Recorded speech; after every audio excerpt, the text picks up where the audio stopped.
নাগরিক হিসেবে সিকিউর আমি গত 1.5 বছর ধরে বোধ করি না। এমনকি 5ই অগাস্টে যখন আমরা রাস্তায়ও 5ই অগাস্টের আগে জুলাই ধরেন আমি আমার মনে আছে 17ই জুলাই কারফিউর মধ্যে যেহেতু আমাদের শিক্ষার্থীতে তখন হয় হামলা করা আবু সাইদকে যখন মারা যান তারপর এবং রিয়া গোপ এরকম ছোট ছোট শিশুরা যখনই হয় তখন আমরা কারফিউ ভেঙে কিন্তু রাস্তায় নেমেছিলাম। তো কারফিউ ভেঙে যখন রাস্তায় নেমেছিলাম তখন পর্যন্ত আমাদের মাথায় ছিল যে গুলি লাগতে পারে, মারা যেতে পারি, কিন্তু কখনো মনে হয়নি আমি হেনস্থা হতে পারি, কখনো মনে হয়নি আমি অপমানিত হতে পারি বা আমাকে কেন্দ্র করে কোনো অপপ্রচার, মিথ্যাচারিতা, চরিত্র হনন এরকম কিছু হতে পারে এটা মনে হয়নি। কিন্তু গত 1.5 বছর ধরে যখন যে সময় রাস্তা দিয়ে যাওয়া আসা করেছি প্রতি মুহূর্তে, প্রতি সময়, প্রতি ক্ষণে মনে হয়েছে যে যে কোনো কিছু হতে পারে। কারা এগুলো, কাদের ভয় পাচ্ছেন? এখানে ভয় পাওয়ার কিছু নাই।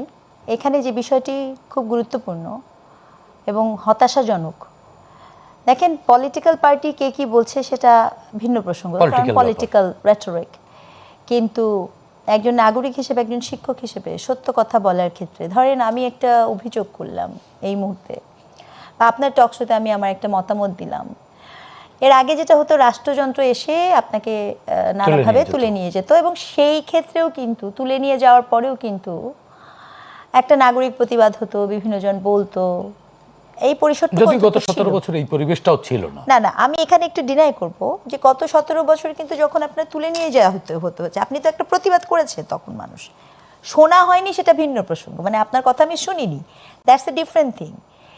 আর আপনি কথা বলেছেন সেটা একটা, মানে আপনাকে তুলে নিয়ে যাচ্ছে একটা অপরাধ, এটা তো ব্যাপার। কিন্তু গত 1.5 বছরে কি ঘটনাটা এরকম ঘটেছে? গত 1.5 বছরে কি হয়েছে? 1.5 বছরে যেটা হয়েছে, আমি আপনাকে পছন্দ করি না, কে জুলাই কি করেছে না করেছে এগুলো সব মানে ভুলে যাওয়া হয়েছে মুহূর্তের মধ্যে, একদম পাশার ডান উল্টে, ঠিক আছে? ব্যাপারটা এরকম হয়েছে, কাজের বেলায় কাজী, কাজ ফুরালে তুই বেটা মস্ত বড় পাজি, এইভাবে মানুষকে, হিউম্যানকে ব্যবহার করা হয়েছে এবং কতিপয় সেই প্রবণতা তো কমেছে এখন কমেছে ভোট উপলক্ষে, নির্বাচনের সময় তো আমরা ভোট মৌসুমে কমেছে, ভোট মৌসুমে এবং পার্টিকুলার রাজনৈতিক দল, আমি একদম নির্দিষ্ট করে বলবো, যেহেতু এখন প্রচারণা করতে পারছি না অথবা নাম বলার সুযোগ নাই, বিশেষ বিশেষ কিছু রাজনৈতিক দল কখনো নারীকে ব্যবহার করেছে, কখনো অন্যান্য মানুষকে ব্যবহার করেছে।